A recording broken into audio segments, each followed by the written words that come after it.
These are the metaphysical teachings of P. L. Swan. When we reach that state where we can quiet our thoughts and observe something beyond the thoughts and experience ourselves as something beyond thought, is to understand that what we are experiencing is our true and most essential self. It is our soul. The ego has trouble comprehending this. The reason people often see that place beyond thought as emptiness is that the ego experiences self as thought, as brain activity, as the noise of the mind. And so when it experiences something vast and silent in terms of thinking, something beyond the locality of physical, the physical world and physical body, it cannot comprehend this as self, when in fact that is self, that is soul, that is essential consciousness. That is what we're experiencing. It's just a kind of self that is foreign to the ego experience and the ego conceptualization of self. This, I believe, is the misunderstanding that has led people to see the place beyond thought as emptiness, or even as nothingness or void, or a oneness with all things that is has no individual self within it. In fact, if we reach that place beyond thought, and we experience simply being without thought, present, in the moment, what we will experience is a self that is far more essential than thought or physical locality. Our body resides on, say, I'm sitting in my truck. You might be sitting in a field or in a meditation hall or at home. We have a physical body with a physical location, in a physical place with a physical location, in a country, a nation, on a planet, in the Milky Way galaxy, in this physical universe. Our ego mind, that's part of our self-image, the self-image we're trying to get past in the act of meditation. Our ego mind is so used to thinking of all of this as real. It is real, but it's a small part of something greater. Our ego mind is so used to thinking of this as, the real location of where we are, the identifying with all of it, that when we experience, even for brief moments, a self beyond that, it just feels like some vast emptiness, as if it has no location, that there's no self there. But that's the ego's perception of what lies beyond ego mind. The ego has difficulty understanding a self, a soul, that is not dependent upon thought, that is not dependent upon intellect and psychology and conceptualization, or physical locality. But in fact, if we are truly aware of that experience that we can come to beyond thought and self-image, we will understand, we will experience it as self, but a different kind of self. It is a self that is far more essential than human psychology. It is a consciousness, a point of conscious experience that is not dependent upon thought or self-image or the noise of the mind. If we conceptualize this experience with ego, which happens, then we will probably think of it as something foreign to our individual self, an emptiness and otherness. That's the ego's concept of what lies beyond ego. This, as an aside, is a common thing that occurs, that we will have an experience beyond ego. Maybe we'll have an LSD trip. Maybe we'll have a meditation practice where we actually get beyond the noise of the mind. Maybe we'll have a state in prayer where we feel like we transcend our human limits. And what the ego does is it just wraps this up in concepts. It wraps this up in its own viewpoint, almost immediately if we let it. And the practice of meditation, along with, experiences had, whether it's using substances or just through contemplation or whatever, these truths, these realities, are so often conceptualized through the ego perspective. In my view, this is what has happened too often with meditation, that people have real experiences of themselves beyond thinking, their deeper self beyond mere human psychology and ego mind. But to experience this without trying to understand it, but just to experience it, I think if someone does that and truly quiets not just the thought, but the conceptualization of things, they will come to understand this as a deeper kind of self. Because there is self there, there is consciousness there, a conscious perspective on reality. It is not localized in terms of the physical world or body.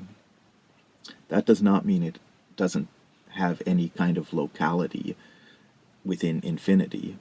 The soul does have locality, it's just a different kind of locality.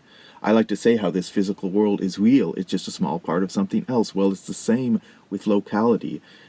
We can have locality in a spiritual sense without it being limited to the linear physical dimension. So the way I conceptualize it is this, and yes, I do conceptualize things in order to communicate.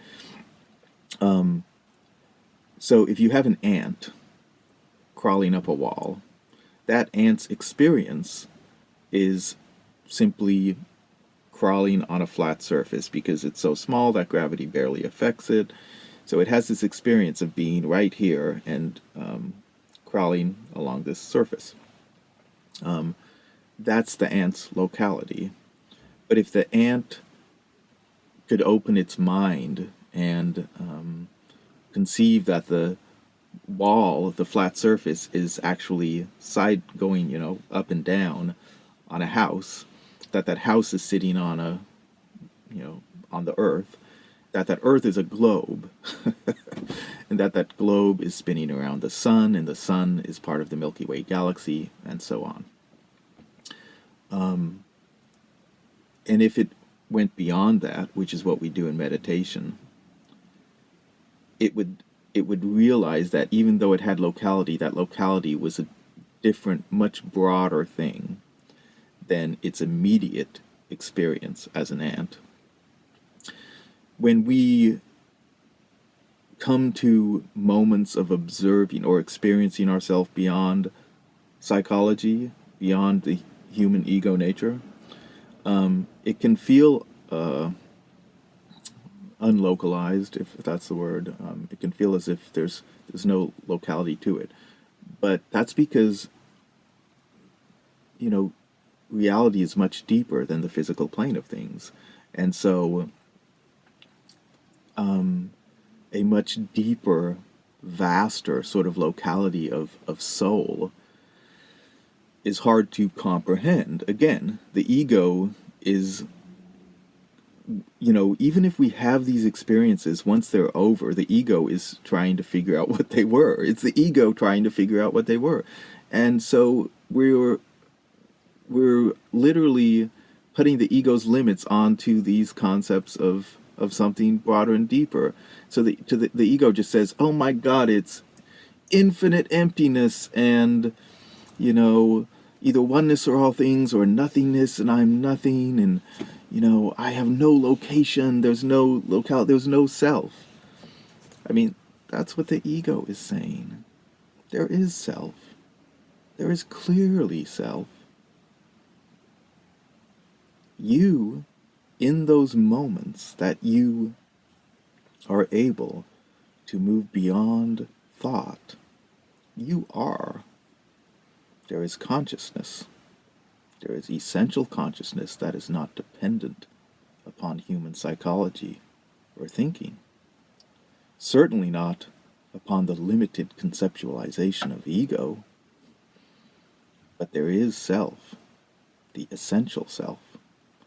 That, in fact, is the true goal of meditation, is to come to know who you truly are.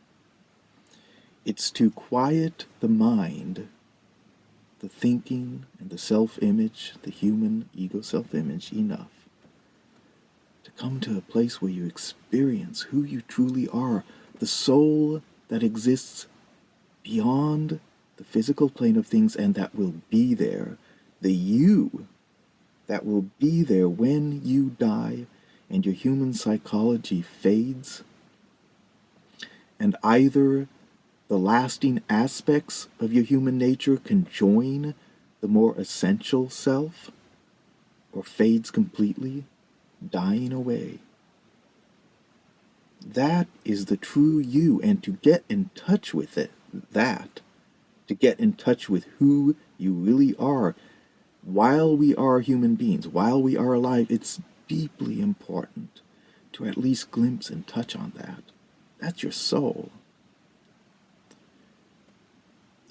That's why meditation leads into a deeper metaphysical understanding of reality, which includes our journey beyond this life.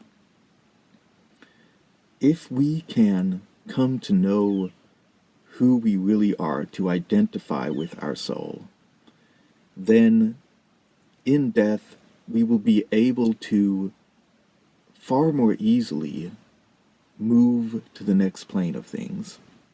And I'll go into this in another talk in more depth about sort of the metaphysical journey through the greater reality. But here I'd just like to say that that's why it's so vital, whether it's through prayer or meditation, to get in touch with who we really are is vital. Not just to our experience in this life, which, as I like to say, awakening makes this life better. It makes this life more vivid, more real, more authentic. But beyond that, it does ground us in a place which is not dependent upon a temporal aspect of self.